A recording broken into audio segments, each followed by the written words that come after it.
Well, I always wanted very much to express myself.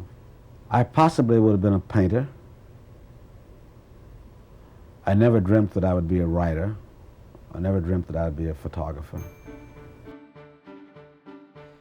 His name was Gordon Roger Alexander Buchanan Parks, but the world came to know him as Gordon Parks, one of the great photographers of the 20th century. For many years, he worked with my grandfather at Life magazine. He died at age 93, and since then, my family has helped run the Gordon Parks Foundation, which was formed to preserve his life's work and use it to inspire future generations.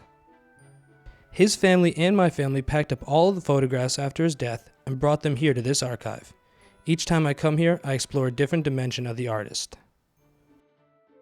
Each box is filled with his photographs taken throughout a career that spanned more than half a century. What made Gordon so great at his job was his ability and willingness to shoot various topics. This box holds the original prints that Gordon took of fashion for Life magazine. Life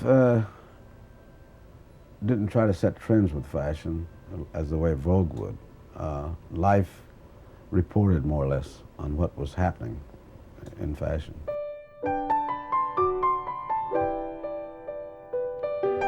I tried to be true as possible to the designer, yet and still show the beauty of the woman. But I realized that my obligation was first to the designer, and to try to make a picture that was as beautiful as I could, and try to do it in an unconventional way, so that it was not like everybody else's picture. I worked up a scheme of letting the model move, and I moved with her, shooting at a slow speed, 1/10 of a second. Now you're taking your chances because you had to get her in focus, keep her in focus, and move with her. And that's what I did. Now, every photograph was not good, but out of shooting a dozen, at least 6 or 7 would be good. And then when they were good, because everything was moving. I was very thankful for my training in fashion. It helped me with a lot of things. And beauty is where beauty is, you know. It could be on a mountainside, it could be a beautiful woman, it could be a leopard in the jungle. Fashion got Gordon started, but where he really made his mark was his coverage of the civil rights movement. As a black photographer known for his compassion, Gordon not only had access, but the trust of civil rights leaders and activists. This box holds the most precious of Gordon's prints. In it are never-before-seen images of Malcolm X and many of the leaders of the Black Panthers.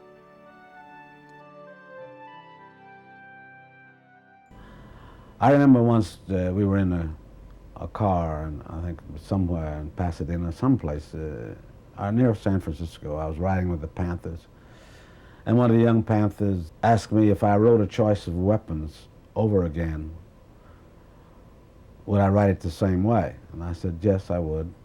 He said, were those honkies following us with shotguns back there in that car? And I turned and I looked and I saw there were cars following us. I said, well, look, you have a 45 on your lap, 45 automatic. I said, I have a 35 millimeter camera. That's the way I choose to fight this battle. I said, you need me. I said, the Muslims need the Panthers need Stokely Carmichael, Carmichael needs Martin Luther King. We need a front. We'll all go down together. I said, the sooner the establishment realizes that, the better off we'll be. And I think in time, that happened.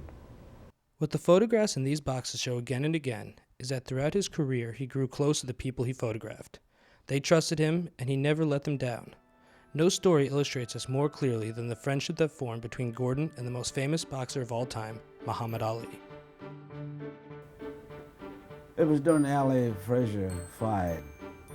That's the night Ali got his jaw broken.